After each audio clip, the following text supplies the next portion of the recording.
할렐루야. 1월 6일 목요일 신년 특별 새벽 기도회를 시작하도록 하겠습니다. 사도신경으로 우리 신앙을 고백하시겠습니다. 나는 전능하신 아버지 하나님 천지의 창조주를 믿습니다. 나는 그의 유일하신 아들 우리 주 예수 그리스도를 믿습니다. 그는 성령으로 잉태되어 동정녀 마리아에게서 나시고 본디오 빌라도에게 고난을 받아 십자가에 못 박혀 죽으시고 장사된 지 사흘 만에 죽은 자 가운데에서 다시 살아나셨으며 하늘에 오르시어 전능하신 아버지 하나님 우편에 앉아 계시다가 거기로부터 살아있는 자와 죽은 자를 심판하러 오십니다.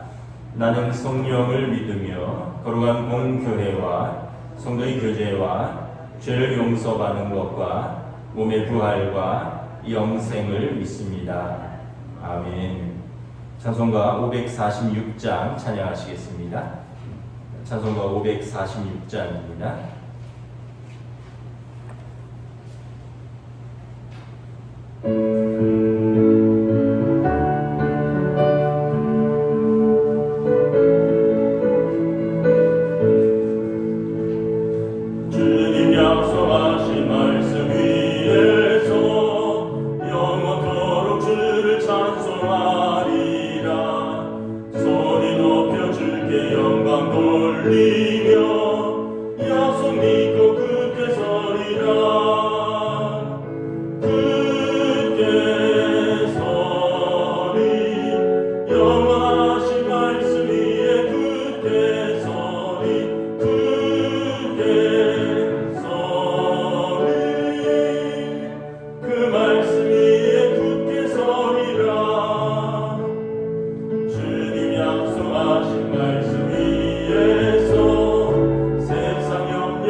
손현철 집사님 기도 인도해 주시겠습니다.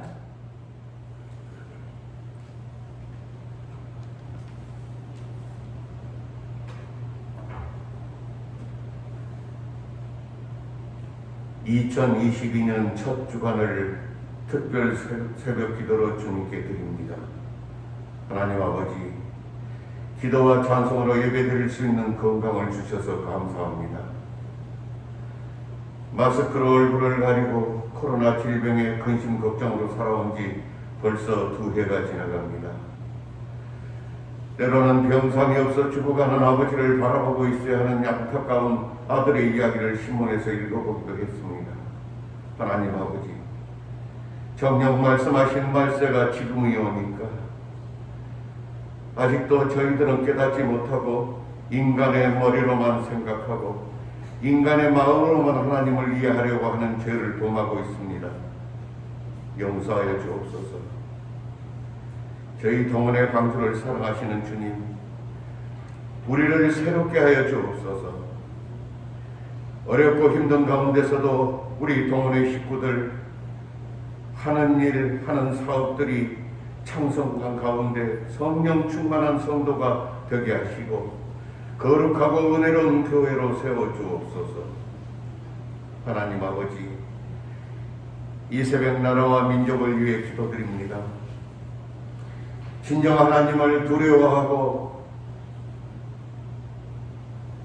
두려워할 줄 아는 이를 우리의 대통령도 세우셔서 이 어려운 난세에 온 국민이 하나 되어 하나님의 뜻을 따라 살아가게 하시고 경제적으로 부유하고 평화로운 민족이 되게 하여 주옵소서.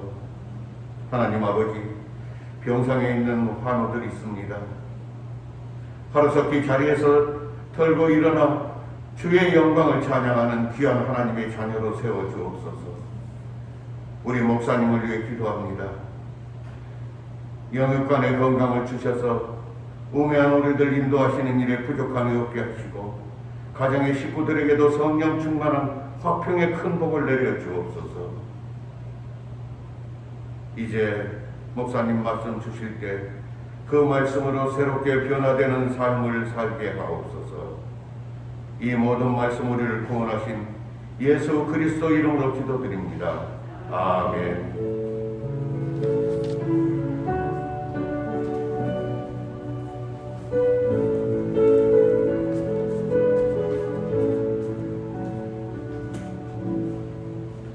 오늘 우리 주신 하나님 말씀은 신약성경 요한복음 4장 3절부터 30절까지 말씀입니다. 신약성경 요한복음 4장 3절부터 30절까지 말씀입니다.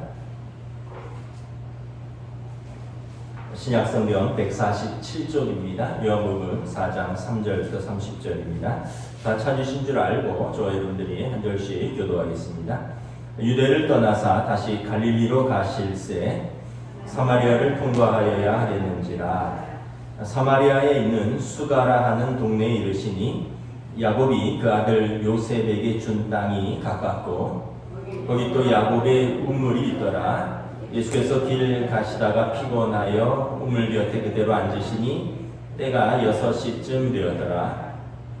사마리아 여자 한 사람이 물을 기르러 왔음에 예수께서 물을 좀 달라 하시니 이는 제자들이 먹을 것을 사러 그 동네에 들어갔음이로라. 사마리아 여자가 이르되 당신은 유대인으로서 어찌하여 사마리아 여자인 나에게 물을 달라 하나이까 하니 이는 유대인이 사마리아인과 상종하지 아니함이로라. 예수께서 대답하여 이르시되 내가 만일 하나님의 선물과 또 내게 물 좀 달라 하는 이가 누구인 줄 알았더라면 내가 그에게 구하였을 것이요 그가 생수를 내게 주었으리라. 여자가 이르되 주여 물기를 그릇도 없고 이 우물은 깊은데 어디서 당신이 그 생수를 얻겠사옵나이까. 우리 조상 야곱이 이 우물을 우리에게 주셨고 또 여기서 자기와 자기 아들들과 짐승이 다 마셨는데 당신이 야곱보다 더 크니까. 예수께서 대답하여 이르시되 이 물을 마시는 자마다 다시 목마르려니와 내가 주는 물을 마시는 자는 영원히 목마르지 아니하리니 내가 주는 물은 그 속에서 영생하도록 솟아나는 샘물이 되리라. 여자가 이르되 주여 그런 물을 내게 주사 목마르지도 않고 또 여기 물기르러 오지도 않게 하옵소서. 이르시되 가서 내 남편을 불러오라. 여자가 대답하여 이르되 나는 남편이 없나이다. 예수께서 이르시되 내가 남편이 없다 하는 말이 옳도다. 너에게 남편 5이 있었고 지금 있는 자도 내 남편이 아니니 내 말이 참되도다. 여자가 이르되 주여 내가 보니 선지자로소이다. 우리 조상들은 이 산에서 예배하였는데 당신들의 말은 예배할 곳이 예루살렘에 있다 하더이다.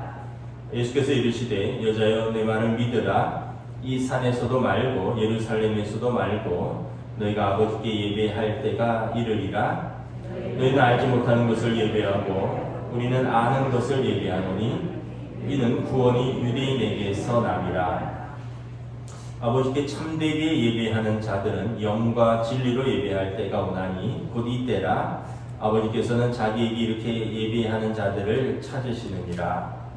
하나님은 영이시니 예배하는 자가 영과 진리로 예배할지니라. 여자가 이르되 메시아 곧 그리스도라 하는 이가 오실 줄을 내가 아노니 그가 오시면 모든 것을 우리에게 알려주시리라. 예수께서 이르시되 내가 말하는 내가 그라 하시니라. 이때 제자들이 돌아와서 예수께서 여자와 말씀하신 것을 이상히 여겼으나 무엇을 구하시나이까 어찌하여 그와 말씀하시나이까 묻는 자가 없더라.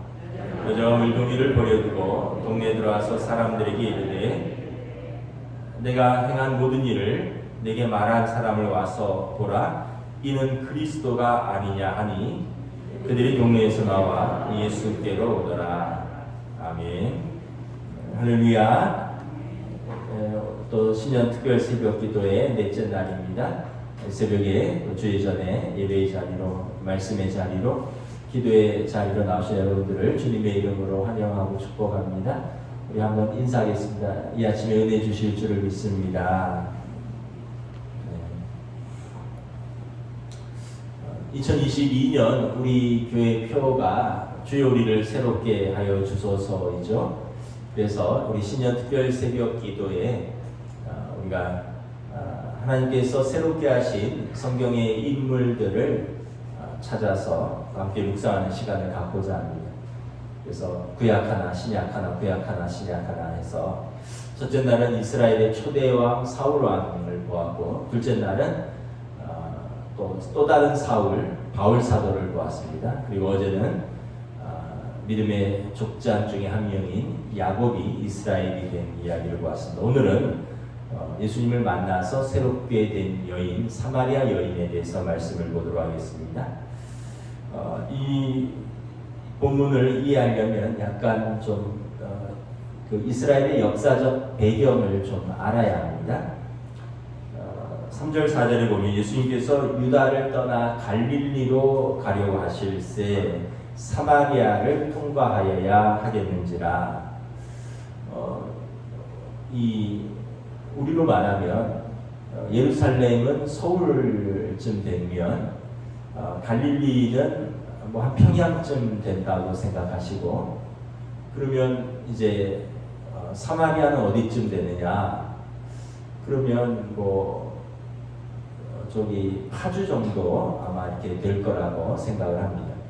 이렇게 이제 거기를 지나서 이제 직진하면 되는데 평소 유대인들이 그렇게 직진을 하지 않고 여리고라고 하는 큰 계곡을 돌아서 사마리아를 회피해서 갈릴리로 오고 갑니다. 그러니까 사마리아라는 지역은 갈릴리와 예루살렘 중간에 있는 팔레스틴 이제 중앙 북부 지역인데 그 지역은 그냥 그림자 취급하는 것입니다. 없는 것처럼 생각하고 유대에서 갈릴리로, 갈릴리에서 유대로 올 때 그 지역을 삥 둘러서 우회하여서 통과하여 다닌다는 것입니다. 이유는 역사적으로 일단 지역 감정 때문입니다. 솔로몬 왕의 아들 르호보암 때 통치를 잘못하여서 나라가 갈라졌습니다. 남유다와 북이스라엘로 갈라졌고요. 남유다는 수도가 예루살렘 그대로입니다. 남유다에는 예루살렘 성전이 있고요. 다윗 성이 있습니다. 그리고 북이스라엘은 다윗 지파와 결별하면서 우리로 말하면 이제 휴전선을 치고 북쪽으로 이주한 것이죠. 그래서 우리로 말하면 평양에 수도를 정한 것처럼 사마리아의 북이스라엘의 수도를 정했습니다.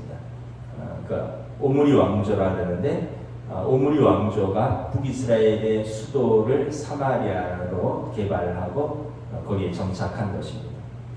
그래서 이제 나라가 분단되고 오랫동안 왕래가 없으면서 같은 민족이지만 큰 이질감과 또 서로에 대한 배척 이런 마음들이 있는 것이죠.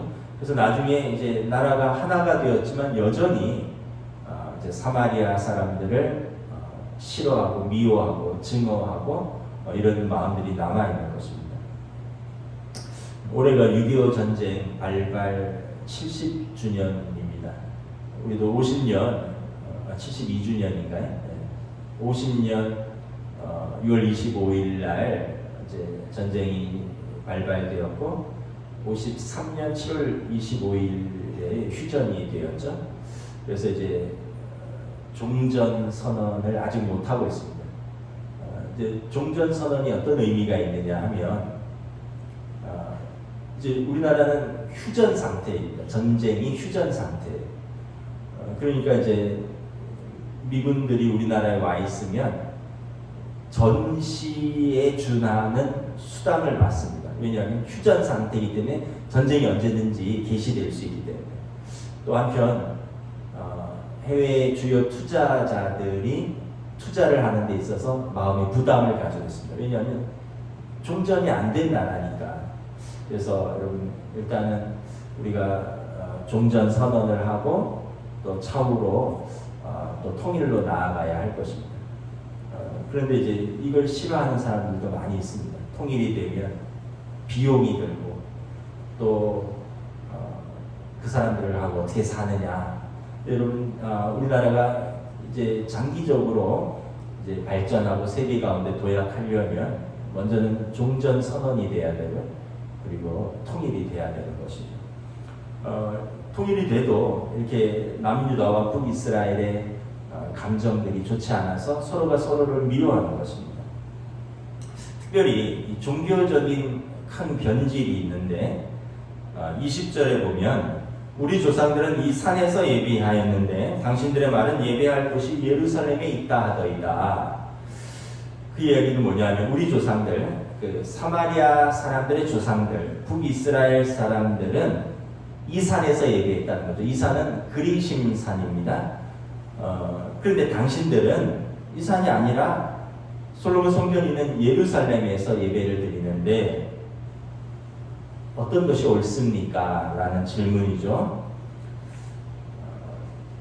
그 나라가 이렇게 찢어지면서 북이스라엘의 이제 초대 왕이 된 여로보암이 이제 쉽게 얘기하면 휴전선을 치고요.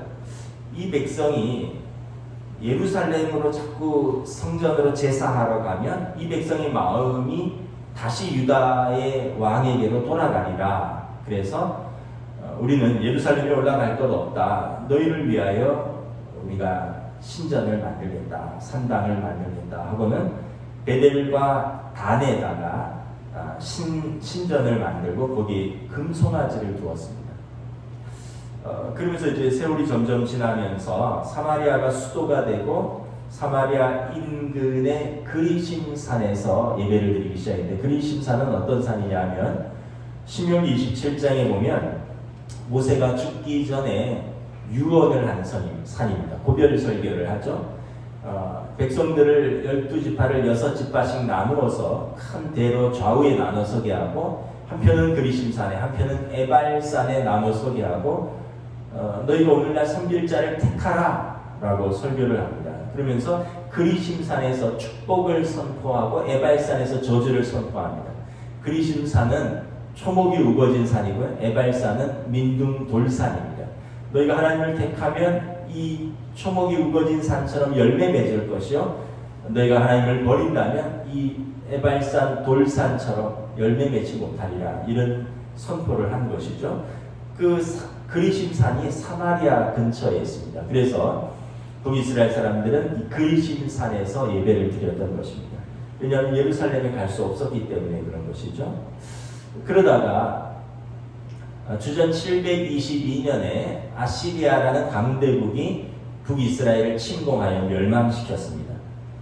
그리고 이 북이스라엘 사람들을 아시리아로 포로로 잡아가고 아시리아의 군인들을 이제 사마리아에 정착시켜서 결혼을 시켰습니다. 강제로.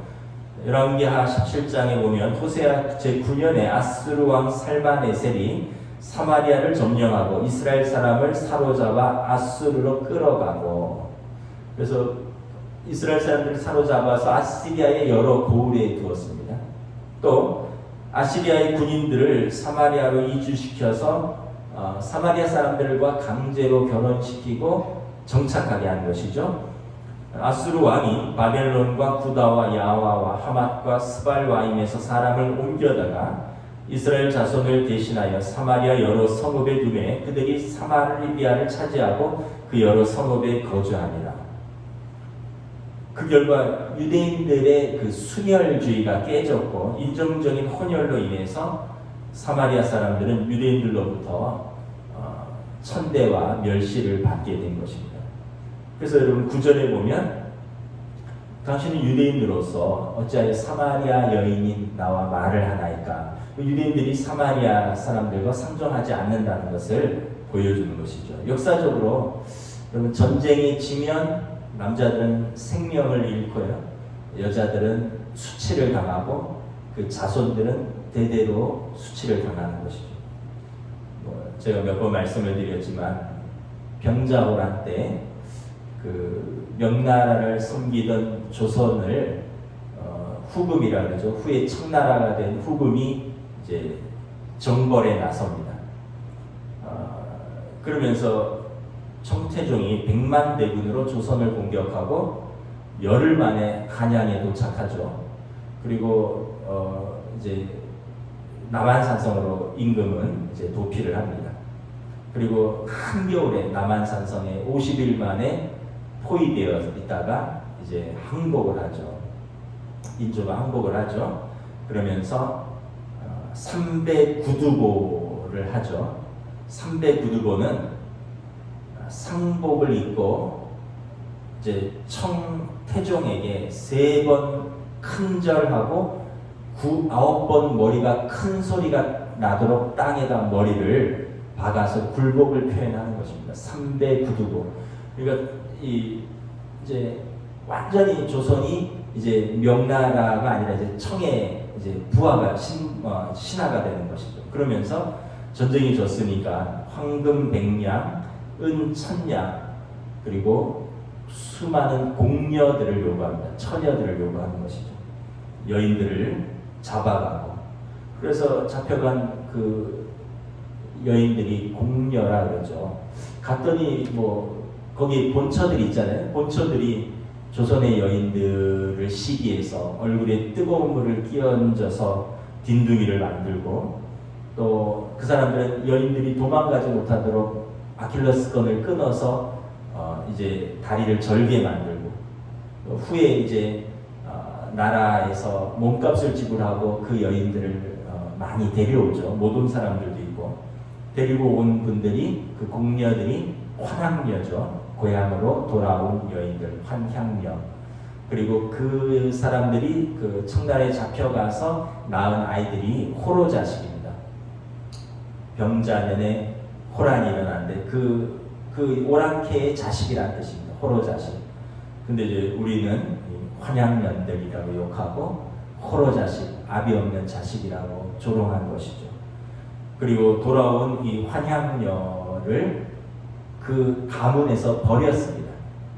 4대부의 그 아버지들, 그리고 남편들은 이혼을 하게 해달라고 왕에게 상소를 하고, 부끄럽다고 그 돌아온 딸들을 부모들이 버렸습니다. 그러니까 여러분, 역사적으로 전쟁에서 지면 남자들은 생명을 잃고 여자들은 수치를 당하고 그 자녀들도 수치를 당하는 것이죠. 사마리아 여인들이 그런 여인들인 것입니다.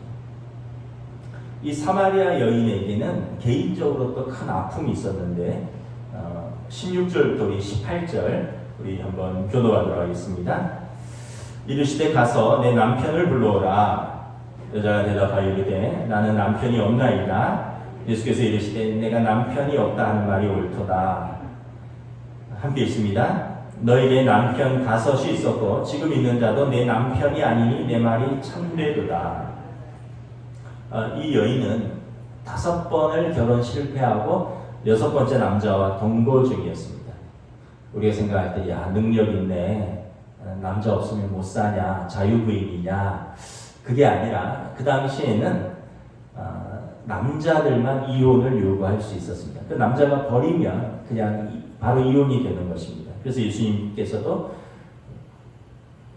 하나님 짝 지어준 것을 나누지 못하는데 정 버릴 거면 이혼 증서를 써줘라. 왜냐하면 이혼 증서가 있어야지 재혼이라고 할 수 있는 거죠. 증서를 안 써주면 그 여인은 부정한 여인이 되어서 재혼할 길도 막히는 것입니다. 그래도 그 여인은 어쨌든 5번의 재혼을 했고요. 지금은 6번째 남자랑 살고 있는 것입니다. 우리가 생각할 수 있죠. 아니 혼자 살면 되지. 뭐 그렇게 끊임없이 남자를 의지하느냐 이렇게 생각할 수도 있는데 여러분 또 꼭 그렇게만 생각할 수 없는 것이 지금은 그래도 여자분들이 일을 할 수 있지만 그럼에도 여러분 혼자 아이 키우는 것이 어렵죠. 그래서 국가에서 한부모 가정을 특별히 지원하는 것이지 않습니까? 근데 2000년 전에 남편이 없으면 생계를 유지할 수가 없습니다. 일을 할 수가 없기 때문에 뭐 일거리도 없고 그리고 지금처럼 뭐 또 자녀들이 있다면 그 여인은 혼자 살 수가 없는 것이죠.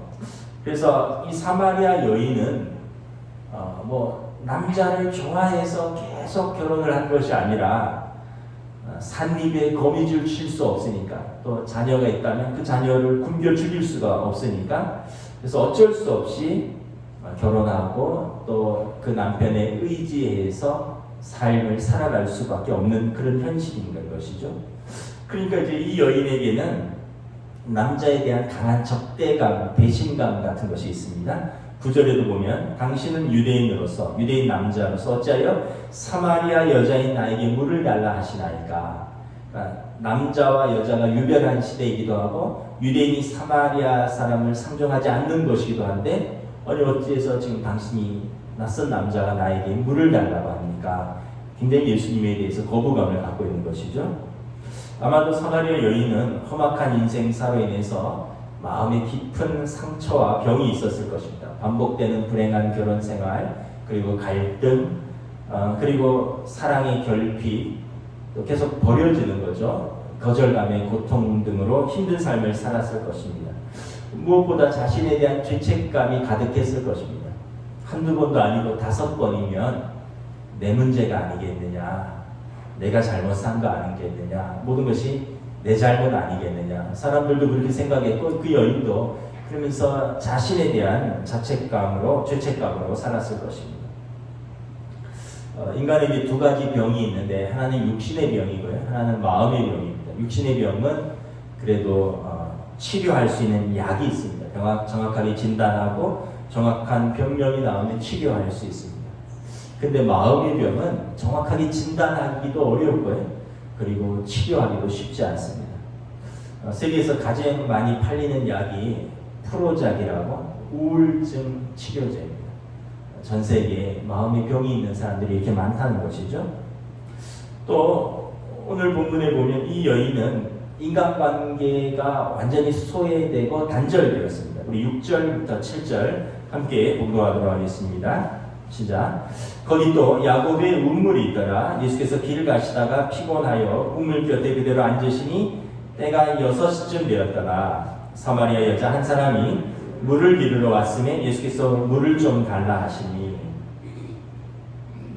때가 6시쯤 되었더라. 이 6시는 이스라엘 사람들은 12시간 단위로 구분하기 때문에 아침 6시가 제1시가 되는 거죠. 6시는 정오입니다. 낮 12시 태양이 머리 꼭대기에 있을 때 팔레스틴은 사막 지역이기 때문에 낮에 정오의 기온은 아마 40도가 훨씬 넘는 펄펄 끓는 날씨입니다. 가장 태양이 자결하는 뜨거운 시간입니다. 이 여인이 혼자 물을 길러 이 시간에 왔다는 거죠. 사마리아 이 우물은 사마리아에 있는 야곱의 우물인데 수가성 마을에서 야곱의 우물까지는 2km입니다. 2km. 우리 교회에서 서울역까지 조금 못 미치는 거리인데 물 항아리를 이고 지금 그 거리를 정오에 나왔다는 것입니다. 왕복 4km인데 그럼 물 한 동이 만약에 이었으면 한 20km 된다고 하면 그 뜨거운 시간에 왜 그 시간에 나왔겠느냐. 이유는 뭐냐면 사람들을 피해서 그 시간에 나온 것입니다. 그 시간에 아무도 물들어 나오지 않습니다. 해가 뉘엿뉘엿 질 무렵에 저녁 먹기 전에 아마 여인들이 남편과 또는 자녀들과 함께 물을 들어 나오는 것입니다. 다시 말하면 그 여인은 수근거림과 자신을 쳐다보는 그런 시선이 싫어서 그 시간에 홀로 나온 것입니다. 그러니까 그 여인은 세상과 단절하고 마음의 벽을 쌓고 살고 있었던 것이죠.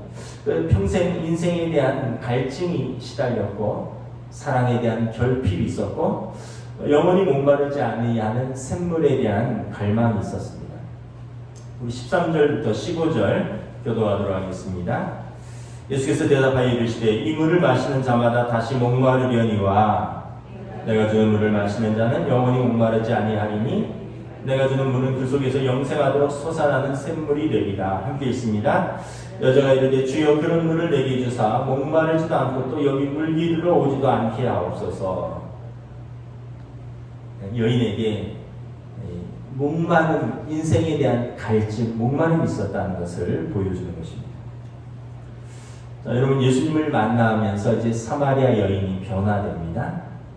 여러분 먼저 우리가 예수님을 만나면 진짜 자기 자신을 발견할 수 있습니다.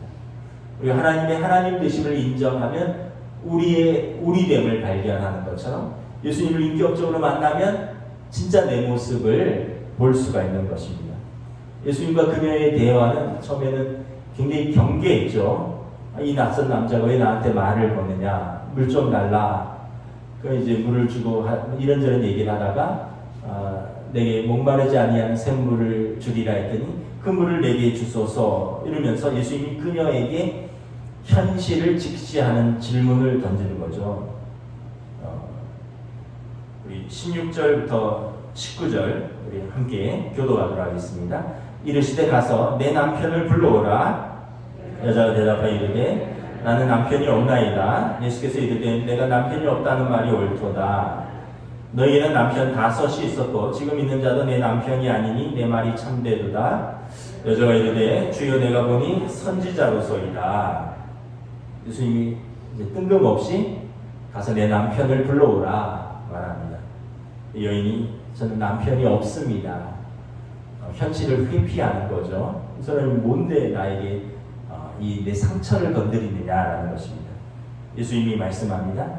내가 남편이 없다는 말이 옳도다. 너에게 남편 5이 있었고 지금 있는 사람은 내 남편이 아니니 내 말이 참되도다. 그러니까 이제 이 여인이 여기에서 주여 선지자로서이다. 예수님께 이제 마음을 여는 것이죠. 여러분 사람들이 어떤 문제에 낙심하는 3가지 이유가 있습니다. 첫째는 뭐냐면 이 문제가 나에게만 닥치는 가장 큰 문제다라고 생각하는 것입니다. 그러니까 그 문제를 객관화해서 볼 수가 없는 것입니다. 이게 이제 터널 뷰라고 하는데 동굴 안에 들어가서 세상을 보면 그 동굴의 크기만큼밖에 못 보는 거죠. 그 다른 것은 안 보이는 것입니다. 왜냐하면 동굴에 가려져 있기 때문에 그런 것이죠. 세상에는 내가 당한 것보다 더 큰 문제들이 많고요. 나보다 더 불행한 사람들이 더 많은데 근데 나에게 문제가 닥치면 이 터널 뷰에 갇혀서 내게 닥친 문제가 가장 큰 문제다라고 생각하고 거기에 갇히는 경향이 있습니다. 두 번째는 왜 나에게만 이런 일이 생기느냐라는 거예요. 다른 사람들은 다 잘만 살고 문제도 없는 것 같고 근데 나는 왜 이렇게 나에게는 이런 일이 닥치느냐 그러면서 낙심합니다. 다른 사람들이 위로하고 기도해주면 당신은 나보다 상황이 좋잖아. 당신 내 처지를 이해 못해. 당신이 내 상처를 알아? 이러면서 위로받기를 거절합니다.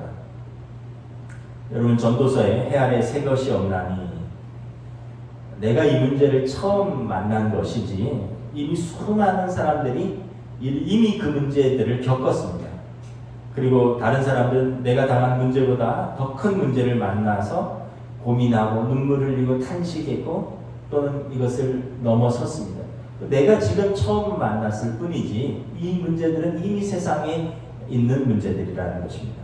세 번째는 이 문제는 시간이 지나도 변하지 않을 것이다 라고 생각하면서 이 문제는 과거에도 나를 괴롭혔고 현재에도 괴롭혔고 내일도 모레도 계속해서 나를 괴롭힐 것이다 이런 생각에 눌려서 미리 낙심하는 것입니다. 여러분, 근데 시간이 지나면 문제도 변하고 상황도 변하고 상대방도 변하고 나도 변합니다. 나도 성숙해지고 내 생각도 변하고 힘들지만 그럼 시간이 또 약이다라는 말이 있는 거죠. 시간이 지나면서 치유가 되기도 하고 변화가 오기도 합니다. 그래서 모든 것은 지나가리라. 세월이 흐르고 보면 나에게 그런 일이 있었지 하고 추억으로 남기도 하고 근데 이제 그걸 생각 못하고 나는 앞으로도 불행할 것이다. 여기에 갇혀서 지금 현재를 계속 괴롭히고 있는 것이죠. 그럼 이 세 가지를 벗어나면 이제 현재 문제가 있지만 큰 낙심에서 벗어날 수 있다라고 전문가들은 말합니다. 여러분 누구나 힘든 과거를 가지고 있습니다. 그런데 과거의 상처에서 치유받고 자유하는 사람은 또 많지 않습니다. 사람들은 과거에 대해서 여러 가지 태도를 보이는데 과거의 상처를 드러내서 치유하지 않고 오히려 감추고 그래서 묶어놓는 사람들이 있습니다. 여러분 감추고 묶어두면 드러나지 않으면 치유할 방법이 없습니다. 또는 과거의 문제에 대해서 이게 해결의 필요성을 인정하면서도 이걸 미루고 유예시키는 것입니다. 지금은 아니야. 지금은 아니야. 그러면서 이 문제를 계속 감추고 유예하는 것입니다. 세 번째 방법은 뭐냐면 과거의 문제를 상황과 어려움과 문제와 고난을 지금 믿음으로 정면 돌파하는 것입니다. 어떤 사람은 감추고 어떤 사람은 미루고 어떤 사람은 정면으로 돌파합니다. 저희 부모님 교회에 작년에 돌아가셨어요. 김 장로님이라고 이분이 이제 39년생이신데 여자분입니다. 25세 결혼을 하셨는데 남편하고는 1년밖에 못 살았어요. 1년 만에 남편이 교통사고로 돌아가셨어요. 26살에 유복자를 낳았습니다. 장로님이 그때 결심을 했다고 합니다. 나는 평생을 하나님 앞에서 믿음으로 살고 아들에게 부끄럽지 않은 삶을 살리라. 26세 한 결심입니다. 아들 하나, 핏덩이 아들 하나 되고 풍문여고 가정선생님으로 홀로 아이를 키우면서 아들을 키우면서 살았습니다.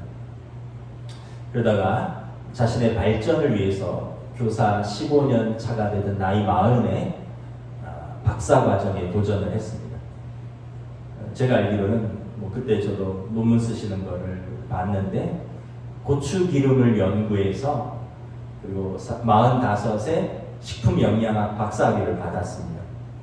그리고 박사학위를 받고 대전에 있는 그 어느 대학으로 이제 전직하셨습니다. 그리고는 집을 반포 고속터미널 앞으로 이사를 가셨어요. 그리고 아침에 되면 아들 학교 보내고 당신은 고속버스 타고 대전으로 출근하는 겁니다. 그리고 이제 아들을 키우는 거죠. 그때 제가 알기로는 아들이 고등학생이었고 재수하고 있었습니다. 매일 고속버스로 아침에 출근하고 아들 고등학교 학교 보내고 재수시키면서 매일 출퇴근을 하면서 매주 금요 심야 예배, 주일 오전 예배, 주일 오후 예배, 그리고 수업이 없는 날은 매주 수요 예배를 한 번도 빠지지 않았습니다. 40세에 최연소 권사가 됐고요. 50세에 그 영석교회 최초 여장로가 되셨습니다. 그리고 70세 은퇴하시면서 원로 장로로 추대를 받았습니다. 그 영석교회 전무후무한 일입니다. 여러분, 우리 교회도 역사가 66년째인데 우리 원로 장로 한 분도 안 계시잖아요. 그러니까 일찍 장로가 되셔야 되고 20년 이상을 신무하셔야 되고 교인들의 추대를 받아야 되는데 우리 교회는 뭐 없죠. 그만큼 어렵다는 얘기입니다. 근데 그분이 유복자를 키우면서 직장 생활을 겸하면서 공부하면서 봉사를 다 하셨습니다. 저희 부친이랑 봉사부장 그 주방 들어가시는 거 수년을 하셨습니다. 그리고 65세인가 3세인가 은퇴하시고 대학 교수니까 신방부장으로 5년간 하셨어요. 그 외에도 현직에 있을 때는 성가대장, 구역장 다 하셨습니다. 우리는 내가 나이가 많아서 내가 먼데 출퇴근해서 내가 혼자 살아서 내가 하기가 어렵습니다. 이런 많은 이유들이 있지만 그분은 이걸 다 하셨어요. 진짜 여장부죠. 어느 날 수요 예배 끝나고 장로님한테 여쭤봤어요. 장로님, 매일 대전으로 장거리 출퇴근하면서 지금처럼 KTX가 있을 때도 아닌데 장로님 피곤하실 텐데 비도 오고 하는데 어떻게 매주 수요 예배에 나오세요? 그랬더니 장로님이 이렇게 말씀하시더라고요. 야, 비 오고 피곤하다고 출근 안 하냐? 이러시더라고요. 비 오고 피곤하다고 교회 안 오냐? 이러시더라고요. 나는 평생을 그런 자세로 살았다. 이렇게 말씀하시더라고요. 제가 볼 때 장로님은 제가 만난 사람 중에 가장 의지가 강한 분이었습니다. 누구보다도 믿음이 바위처럼 굳건하신 대장부셨습니다. 문제를 믿음으로 정면으로 돌파한 분이셨습니다. 작년에 돌아가셨는데 저희 부친이 내 인생에서 믿음의 가장 큰 동역자를 잃었다 이렇게 말씀을 하시더라고요. 여러분, 사마리아 여인이 예수님을 만나고 완전히 관점이 새로워집니다. 육적인 문제에서 영적인 문제로 넘어갑니다. 처음에는 자기 문제, 자기 고난에 깊이 묵상했습니다.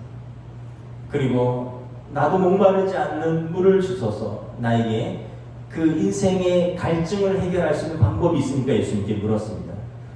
그러나 이제 관점이 영적인 문제로 옮아갑니다. 20절에 어디서 예배드리는 것이 참 예배입니까? 라고 묻습니다. 여인이 예수님과 대화를 하면서 관점이 점점 변화됩니다. 처음에 이 사람이 누구인가? 9절에 우물가에 홀로 온 여인에게 수작 떠는 이상한 남자로 보았습니다. 그러다가 19절에 주여 선지자로서이다. 예수님을 자신의 문제를 말도 하지 않았는데 알고 있는 선지자로 고백합니다. 그러다 계속 대화가 되면서 25절, 26절에 우리 25절, 26절, 우리 25절부터 30절까지 우리 함께 교도하도록 하겠습니다. 여자가 이르되 메시아고 그리스도라 하는 이가 오실 줄을 내가 아노니 그가 오시면 모든 것을 우리에게 알려주시리이다. 예수께서 이르시되 너희 말하는 내가 그라 하시니라. 그때 제자들이 돌아와서 예수께서 여자와 말씀하시는 것을 이상히 여겼으나 무엇을 구하시나이까? 어찌하여 그와 말씀하시나이까? 묻는 자가 없더라. 여자가 물동이를 버려두고 동네로 들어가서 모든 사람들에게 이르되 내가 행한 모든 일을 내게 말한 사람을 와서 보라. 이는 그리스도가 아니냐 하니 그들이 동네에서 와서 예수께로 오더라. 이제 그녀는 예수님을 그리스도로 고백합니다. 그리고 사람들이 가서 그리스도를 전하는 것입니다. 여인의 마음의 병이 고침을 받고 새로워지는 것입니다. 그럼 예수 믿는다는 것은 무엇입니까? 첫째는 죄인인 우리가 예수님을 영접하고 하나님의 자녀가 되어서 하나님 나라를 얻는 것입니다.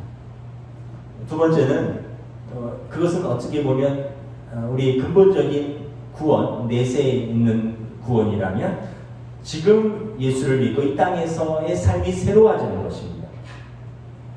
진짜 예수님을 내 인격으로 영접하면 마음이 새로워지고 변하여 새 사람이 되는 것입니다. 다시 목마르지 아니하는 영원한 생리수이신 예수님을 내 마음에 영접하고 내 마음이 변화되고 그리고 심령이 고침을 받으며 건강해져서 잘못된 생각과 삐뚤어진 성격과 억눌렸던 감정에서 자유로워지고 상처받은 마음과 상한 마음이 고침을 받고 왜곡되었던 내 삶의 모든 관계들이 새롭게 회복되는 것입니다. 예수님을 만나고 이 사마리아 여인은 모든 것이 회복되고 새로워진 것입니다. 말씀을 마치도록 하겠습니다. 예수님께서 왜 유대인들이 꺼리는 땅인 사마리아를 일부러 지나가셨습니까? 아까 말씀드렸죠. 유대인들은 사마리아를 관통하여 갈릴리로 가지 않고 여리고로 삥 돌아서 험한 그 외곽으로 다닌다고요. 왜 예수님이 굳이 4절에 보면 사마리아를 통과하여야 하겠는지라 예수님의 의지가 드러나 있죠. 왜 그랬을까요? 지름길로 가기 위해서입니까? 아니면 낯선 땅에 대한 호기심 때문입니까? 사마리아를 통과하여야 하겠는지라 그 여인을 만나러 일부러 그곳을 지나가신 것입니다. 예수님께서 저와 여러분들을 만나러 이 땅에 하나님의 아들이 육신을 입고 오신 것입니다. 여러분 올 한 해 모든 것이 회복되고 더 새로워지시기를 원한다면 우리가 다시 한번 예수님 앞에서 정직하게 우리의 문제를 내어놓고 인격적으로 예수님을 영접하고 예수님 앞에 나아가는 것입니다. 기도하도록 하겠습니다. 이 시간 함께 합심해서 기도하겠습니다. 오늘 사마리아 여인처럼 내게 문제가 있습니까? 근데 문제에 갇히지 않고 이 문제를 넘어서는 문제를 해결하시는 그 예수님 앞에 나와서 우리 문제를 고백하고 우리의 답답하고 컬컬한 심령을 치유받으고 또 이제 우리 육신의 문제로만 그치는 것이 아니라 영적인 문제로 한 걸음 더 나아가고 우리의 영육간이 더 새로워지고 강건해지기를 원합니다. 함께 기도하며 나아가겠습니다. 하나님을 감사하고 오늘 사마리아 여인이 예수님을 만나 이 사건을 그의 모든 상처와 그의 모든 과거와 그의 모든 고통이 주님을 만나 주님께서 어루만져 주시고 주님께서 고쳐주시고 주님께서 그를 새롭게 하시는 것을 사람들은 이해할 수 없고 사람들은 조롱하고 비난하고 스스로 절망하고 스스로 자신에 대한 자괴감에 그래서 과거도 고통스러워 현재도 고통스러워 미래도 고통스러울 것이라는 그 삶을 주님께서 만나주시고 만져주시고 고쳐주시고 새롭게 해주시고 그녀의 삶을 바꾸고 새로워지고 그가 마을로 들어가서 내가 그리스도를 배웠느냐 사람들에게 복음을 전하면서 그가 먼저 복음을 들었고 그가 복음이신 예수님을 먼저 만났기 때문에 새로워질 수 있었던 것입니다. 2022년가 새로워지려 우리의 삶에 문제들이 있습니다. 우리 삶에 고난들이 있습니다. 사람들이 어찌 해줄 수 없는 나의 문제들이 있습니다. 내 스스로 어떻게 풀어낼 수 없는 그런 상황들과 문제들이 있습니다. 우리 주님 앞에 정직하게 내 모습을 드러내시고 나의 모든 것을 아시는 주 부끄러워하지 않고 수치스러워하지 않고 내 문제를 주님 앞에 내어놓고 고백하고 주님의 은혜를 주님의 치유하시는 주님의 사랑하심을 맛보는 한 해가 사랑하는 성도 상처가 있고 고난이 있고 문제가 있지 믿음으로 주님 앞에 나아가 주님 주시는 은혜와 사랑